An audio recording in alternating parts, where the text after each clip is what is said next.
Die Gautengse Departement van Gesondheid het skielik alle dienskontrakte van dokters in die Tshwane Departement van Gesondheid beëindig.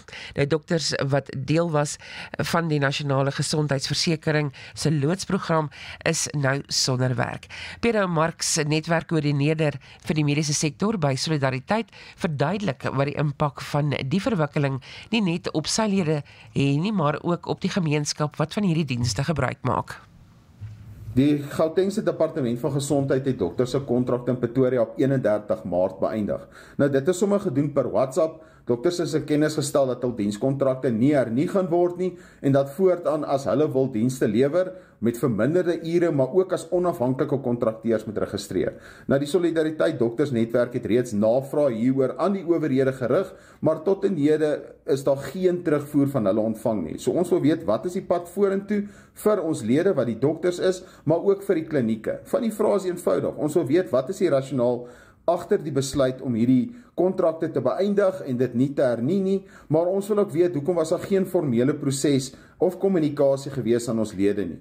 Daar was ook geen konsultasie nie. Nou, ons waarsku natuurlik die owerhede dat hierdie verandering gaan lei tot massiewe tekorte aan dokters en klinieke. En baie van hulle is nie bereid om onder sulke streng voorwaardes en verminderde werksure te werk nie. Dit maak net nie sin nie.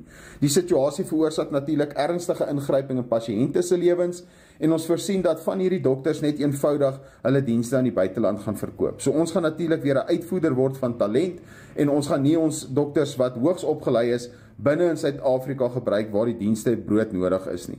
So dis natuurlik weer eens die staat wat heeltyd vir ons probeer verduidelik dat die nasionale gesondheidsversekering gaan lei tot oplossings vir gesondheidsorg binne in Suid-Afrika, maar die basiese dienslewering aan die mees kwesbare gemeenskap kan ons nie eens regkry nie. Hierdie is die beste voorbeeld van beurtsorg en die pad vorentoe lyk definitief nie rooskleurig nie. Stem van Pero Marx, die netwerkkoördineerder vir die mediese sektor by Solidariteit. Ons kry nou verdere besonderhede by advokaat Anton Alberts, 'n lid van die Gautengse wetgewer van die Vryheidsfront Plus. Goeiemôre Anton, gaan dit goed? Goeiemôre, goed dankie daarself. Goed, dankie. Ons het nou gehoor wat Pero sê. Wat kan moontlik die motivering wees agter hierdie skielike beëindiging van dokters se kontrakte? Het u enige kennis daaroor? Ons het nog nie presiese rede gekry van die departement hoekom hulle die kontrakte beëindig het nie. Trouwens, toe ons met hulle geskakel het en navraag gedoen het, het hulle aangedui dat hulle weet nie eintlik van hierdie geleentheid nie. Hulle weet nie dat die kontrakte beëindig is nie en hulle sal self ondersoek doen in die verband. So ons wag nog vir antwoorde van hulle kant af en ons het intussen ook met Solidariteit geskakel daaroor wat die saak ook hanteer, soos jy nou gehoor het, en ons gaan saam met hulle 'n reeks vrae aan opstel wat ons dan aan die skriftelike vraag wat ons in die wetgewer dan gaan indien by die LER om dan op skrif antwoorde te kry oor presies wat aan die gebeur is. Maar dit lyk nou 'n klassieke voorbeeld van die ANC waar die linkerhand nie weet wat die regterhand doen nie. Maar dit is natuurlik baie sleg en dit reflekteer glad nie baie goed op die ANC se eie diensleweringsvermoë nie, wat tans besig is op nasionale vlak die nasionale gesondheidsversekering te probeer implementeer. Advokaat, hoe regverdig is die departement se vereiste dat hierdie dokters hulle eie maatskappye moet registreer, 'n SEB-sertifikaat moet bekom, selfs al werk hulle in gemeenskapsklinieke? Hoe haalbaar is dit vir die dokters? Dit maak glad nie sin nie en dit lyk vir my eintlik na 'n skema wat hulle probeer dryf waardeur hulle probeer om dokters nie permanent in diens te neem nie as werknemers nie en hulle eerder as kontrakteurs te beskou. Dit maak glad nie sin om dit te doen in elk geval nie, want hulle het die dokters nodig.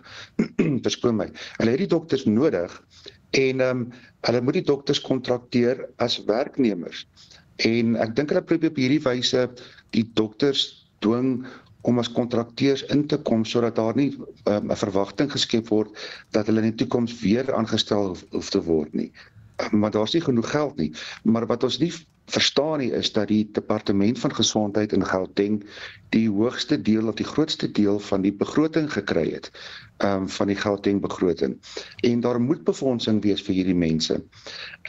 Dis 'n basiese vereiste wat nodig is om dokters aan te stel en dan moet genoegsame dokters wees vir alle persone in die publiek wat van die openbare hospitaaldienste en klinieke gebruik wil maak. Ja, want ek wil juist vir u vra, wat is die alternatief nou vir hierdie pasiënte wat daagliks van hierdie klinieke se dienste gebruik maak en die dokters wat dan nou nie daar is nie? Hoe word dan na die pasiëntesorg omgesien? Dit is 'n goeie vraag. Eintlik kan daar nie behoorlik met die pasiënte omgesien word nie. So die tekort aan dokters gaan veroorsaak dat dienslewering agteruit gaan. En dit gaan natuurlik ook nie goed reflekteer op die ANC nie. Die ANC maak baie vreemde besluite en hulle maak groot foute. En ek dink die ANC onderskat die woede wat die mense het in Gauteng teenoor hulle. Veral die mense in die arme gemeenskappe en die mense wat tradisioneel vir hulle stem. Het 'n sekere woede wat besig is om op te wel teen die ANC. En uiteindelik gaan dit baie negatief vir die ANC wees. Die ANC gaan uitvind in die verkiesing wat volgende jaar gaan plaasvind op plaaslike regeringsvlak en dan later in 2029 op nasionale provinsiale vlak, dat die mense hulle nog meer gaan verwerp as wat laas jaar gebeur het. So dit is 'n groot probleem. Die Vryheidsfront Plus gelukkig het juis omdat die ANC so swak gedoen het verlede jaar en hulle baie meer toegeneend is om na ons te luister, wel 'n oor gekry by die regering, by die verskillende LER'e van departemente, as ook by die premier homself. En ons sal dit eskaleer na hom toe om te vra wat aangaan en gewoonlik reageer hulle redelik vinnig op ons versoeke, juis omdat hulle op daardie vlak, op die leierskapvlak van die provinsiale regering weet dat hulle ernstig in die moeilikheid is by die mense op die grondvlak en dan reageer hulle gewoonlik positief om 'n probleem wel aan te spreek en op te los. Watter alternatiewe model Anton sal die Vryheidsfront Plus kan voorstel om hierdie kontrakte te hernie sonder om dokters met onnodige administratiewe rompslomp te belas? Is eintlik 'n eenvoudige ding. Die meeste van die probleme wat ons ervaar in Suid-Afrika is eenvoudige diensleweringsprobleme wat nie eintlik verg om baie diep te dink en met nuwe spesiale programme vorendag te kom nie. Daar moet net gewoonweg dienste gelewer word aan die mense. Met ander woorde, die befondsing wat nodig is om die dokters aan te stel, moet net eenvoudig gevind word. Dit is daar, dit is 'n befondsing wat beskikbaar is. Dit moet net aangewend word aan die einde van die dag en die dokters moet aangestel word. Dit is so dat die regering, veral die provinsiale regering van Gauteng, nie al hulle begrotings spandeer nie. En omdat daai begrotings nie spandeer word nie, word daai geld teruggestuur na die nasionale tesourier toe elke jaar.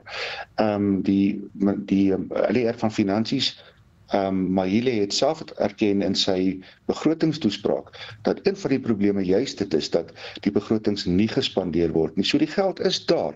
Dit moet net eenvoudig reg aangewend word. En dit moet gebruik word om die mense aan te stel wat nodig is om aangestel te word, insluitende hierdie reeks dokters. Gesels met advokaat Anton Albert, lid van die Gautengse wetgewer vir die Vryheidsfront Plus. Net 'n laaste vraag, Anton, is daar enige vooruitsigte op permanente poste vir hierdie dokters of sal dit maar 'n beleid van korttermynkontrakte wees? Ons gaan natuurlik baie hard druk sit op die regering en ons sal uiteindelik ook met die premier daaroor praat dat die dokters permanent aangestel word. Daar is soveel poste in die regering in Gauteng, maar ook landwyd wat nie gevul word nie. En dit het natuurlik 'n enorme impak op dienslewering en die fondse is beskikbaar. So ons moet net sorg dat daardie aanstellings wel gebeur. So ons sal graag wil hê dat al daardie dokters wel permanente aanstellings kry as werknemers by die onderskeie klinieke. Sy duim vas daarvoor. Baie dankie vir jou tyd vanoggend, advokaat. Geniet die res van jou dag. Baie dankie. Is advokaat Anton Albert, hy is lid van die Gautengse wetgewer van die Vryheidsfront Plus. Kom tuis in Afrikaans. Klankkoerant.